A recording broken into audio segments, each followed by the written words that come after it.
À l'âge de 3 ans et aujourd'hui tu as 15 ans, raconte-nous ton histoire. À l'âge de 3 ans, je vivais encore chez ma mère Oui. et je suis partie chez mon père À Joal. à Joal et c'est là que j'ai eu mon accident. Oui. Et c'est là que j'ai bu de l'acide Oui. cosmique. Caustique, voilà. Appelé Hémé en Wolof. Appelé Hémé en Wolof. Oui. Et c'est ainsi que je suis tombée malade, que mon œsophage s'est brûlé Oui. et j'avais des problèmes d'alimentation. Oui. Et ma mère, elle n'a pas baissé les bras. Ma mère, même que ma famille, mes proches, mon village, Oui. ils n'ont pas baissé les bras, ils m'ont aidé. Et c'est comme ça, avec les aides, que j'ai rencontré Sèche Hospital. Oui. Et là, j'ai rencontré une femme qui s'appelle Cynthia Cloté. Oui. Avec elle et Sèche Hospital qui m'ont aidé. Et avec eux, j'ai pu aller en Berlin pour me faire opérer ces 77 opérations. Oui. Et à l'opération en Allemagne, j'ai connu des douleurs, j'ai connu de la tristesse, des peurs, parce que tout le monde a peur. Mais le fait d'aller à l'hôpital, de savoir que les gens ils m'aident, ça m'a déjà impressionné, ça m'a déjà fait du bien, parce que beaucoup de gens pensent que si tu pars à l'hôpital, c'est à cause de, comment dire, voilà. Mais pour moi, à l'hôpital, c'était comme une troisième famille. Absolument. Et je me suis sentie, c'est moi. Je suis allée à la crèche, j'ai eu des amis et tout ça, c'est une vie qui est au Sénégal, qui est à Berlin. Et c'est une vie extraordinaire qui est venue par rapport de la maladie, qui est devenue un miracle. Absolument. Un miracle. Tout le monde a peur, tu as bien raison. Moi, quand j'ai une grippe, je pense que je vais mourir. C'est te dire comment tu es courageux. Donc l'accident s'est produit à Joal, où tu es resté sous perfusion 2 mois durant avant de retrouver Mariem, ta maman, à Nianiabou. Elle va te conduire dans plusieurs hôpitaux à Dakar. On te pose une sonde gastrique, mais après quelques semaines, la sonde s'est bouchée et tu es resté plusieurs mois sans manger. Comment tu as vécu et comment tu as survécu surtout? Exactement, je ne me rappelle pas, mais d'après les informations, ma mère me mettait dans un bassin où elle mettait de l'eau et du sel. C'est comme ça que mon corps prenait le sel et comme... Tu es arrivé à rester en vie grâce aux efforts de ta maman. Et c'est quand même extraordinaire. À l'hôpital en Allemagne, les médecins ont constaté la gravité de ton état. Ils ont décidé de t'opérer 3 fois par semaine durant 3 mois. C'était très difficile, ça. Oui, très très difficile. Et la dernière, particulièrement difficile, t'as pleuré, pourquoi la dernière opération? La dernière opération, parce qu'on m'avait dit que c'était une opération très très difficile et très compliquée, et que ça pouvait même aller à la mort. Et quand j'avais 13 ans, il y avait toute la vie était belle. Absolument. Et voilà, je voulais pas mourir. Il y avait des temps. Même les gens qui ont plus de 13 ans ne veulent pas mourir, je te rassure. Voilà. Et c'était la cause pourquoi j'avais très peur de faire la dernière opération. Et j'avais des doutes et je voulais arrêter. Mais avec des explications grâce à Cynthia, j'ai dû encore changer d'idée et voilà, et faire la dernière opération. Cynthia, qui est aujourd'hui, on peut le dire, comme ta deuxième maman, parce que c'est elle qui t'a fait quitter le Sénégal. Qu'est-ce qu'elle représente pour toi? Cynthia, pour la déjà des choses, Cynthia est une grande femme, une femme d'honneur, une femme qui aime l'Afrique, mais aussi une femme qui aime l'Europe. Pour moi, Cynthia, c'est, comment dire, c'est ma mère pour moi, mais c'est aussi, comment dire, une père. C'est l'amour d'une famille, pas seulement l'amour d'une mère. Et avec elle, avec son fils Sean, qui est aussi en Allemagne. Qui est aussi dans le livre. Voilà, dans le livre, et la famille Cloté et Ambrosio. Ils m'ont donné, en fait, le fait de ne pas me sentir extérieurement de la famille.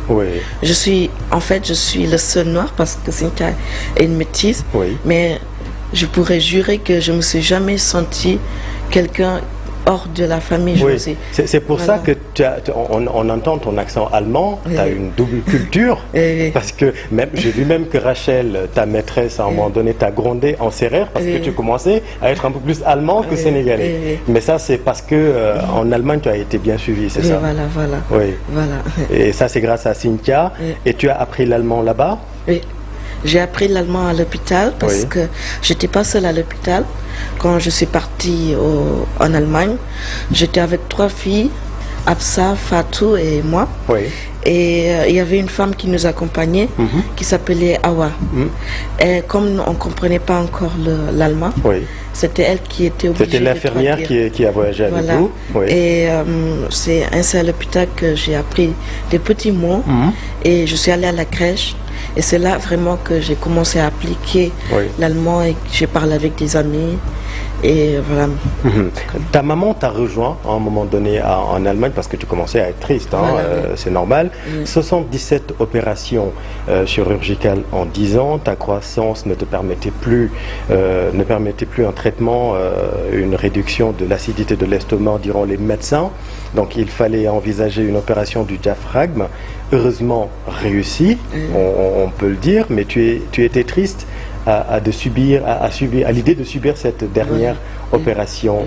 Et il a fallu que tu sois vraiment encouragé et rassuré par l'équipe médicale en Allemagne. Raconte-nous ce moment qui était aussi très fort, n'est-ce pas? Comme tu viens de dire, il y avait un moment où c'était très difficile pour moi, parce qu'à cause du mort. Absolument. Mais en soyant positive, il faut voir la bonne chose des côtés. Parce que si on te soigne, c'est pas pour te faire du mal, c'est pour te faire du bien. Alors, et cette occasion pour accepter cette petite souffrance pour le bien du futur. Et aujourd'hui, tu es là et pour raconter cette belle histoire dans ce livre qui fait de caustique, rappelons-le, appelé Rémé en Wolof, n'ont pas la chance de tomber sur Cynthia. Et malheureusement, c'est très dangereux. C'est pour ça qu'on en profite pour inciter, en tout cas, à sensibiliser les parents sur ce danger des fois, parce que toi, c'est à côté d'une bassine où il y avait une femme qui faisait le linge que tu as pu ingérer le produit toxique. Mais qu'est-ce que tu as envie de dire à tous ces enfants qui nous regardent aujourd'hui, à l'hôpital par exemple Albert Royer pour enfants, et qui n'ont pas eu la chance de connaître Cynthia et d'avoir la même trajectoire pour aller se soigner à l'étranger? Qu'est-ce que tu as envie de leur dire? Déjà, la première chose que j'ai à dire, c'est que ça fait mal d'être malade. Ça, tout le monde le sait. Mais moi, j'ai eu la chance de rencontrer Cynthia. Mais comme vous venez de dire, il y a des enfants qui n'ont pas la même chance. C'est très difficile de répondre à cette question parce que le fait d'avoir pas vécu la même chose que ces enfants, c'est déjà une autre chose. Mais comment ils peuvent, je comprends ton émotion, mais comment ces enfants peuvent s'inspirer de ton courage? Parce que c'est pas quand même commun, on rencontre pas tous les jours quelqu'un qui a subi 77 opérations chirurgicales en 10 ans. Toi, tu l'as vécu. Aujourd'hui, tu te portes comme un charme, on touche du bois.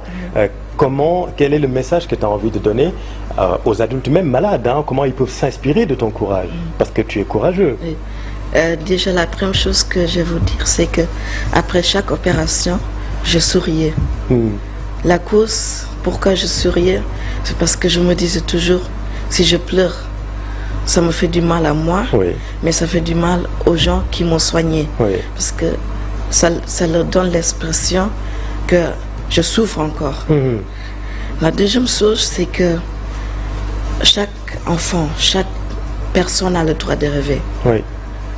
L'empêchement d'une maladie, ou bien ça ne veut pas dire que tu es malade, que tu n'as pas le droit de rêver. Les rêves, c'est pour chaque humain. Et chaque humain qui a des rêves, c'est un humain. Égal qu'il est malade, handicapé, c'est un humain. Moi, ce que j'ai à dire aux gens malades comme moi, aux gens qui souffrent, même si les gens ne le reconnaissent pas, c'est que vous devez continuer de rêver. Je ne veux pas dire seulement le rêve d'être heureux, d'être soigné, mais le rêve d'être un avenir, c'est le rêve le plus cher d'un homme, parce que chacun veut réussir dans la vie. Tout à fait. Mais et quand tu es malade, les gens ils te disent tu peux pas faire ça. Moi, on me disait que arrête de prendre des briques lourdes parce que comme je voulais aider. Oui. Et j'ai insisté. Par exemple, quand je t'ai dit que l'entretien se fera debout, tu m'as dit il n'y a pas de problème, ça va aller. Oui, ça va y aller. Et tu as rêvé aussi de devenir footballeur, tu as rêvé d'être Sadio Mané ou Cristiano Ronaldo. Aujourd'hui, qu'est-ce que tu veux faire plus tard? Plus tard, je ne sais pas encore, je sais ce que c'est la vie qui nous réserve. Oui. Mais en tout cas, ce que moi je serais sûre que je ne regretterai jamais dans ma vie, c'est que quand je serai grand, quand j'aurai des enfants ou même quand je serai adulte, je dirais j'ai donné une chance à ma vie. Oui. Parce que pour moi, chacun a le droit de donner une nature, une chance à sa vie. Parce que c'est ça la vie. Absolument. Voilà. Qu'est-ce que tu as envie de dire à l'équipe médicale qui te suit en Allemagne? Tu peux leur parler en allemand si tu veux, hein, pour leur dire merci. Oui. Okay. On va rien comprendre, mais c'est pas grave. Okay. Ich würde dann in Deutsch reden, also schon mal in alle, die mir Geld geben, in alle meine Freunde, in alle Personen, die mir geholfen haben, die Ärzte, die Familien, die Freunden, Noir. Ich danke euch alle von ganz Herzen. Wenn ich hier heute bin, dann ist es wirklich, um euch zu sagen, dass es alles möglich ist, weil ihr da war. Also Search Hospital, Iris, ihr seid alle die Besten, die ich gekannt habe. Also besser als euch kann das nicht sein. Dankeschön. Dankeschön. Ça j'ai compris en revanche. Merci beaucoup. Ahmed Lamine Sall, on va terminer avec vous. Merci.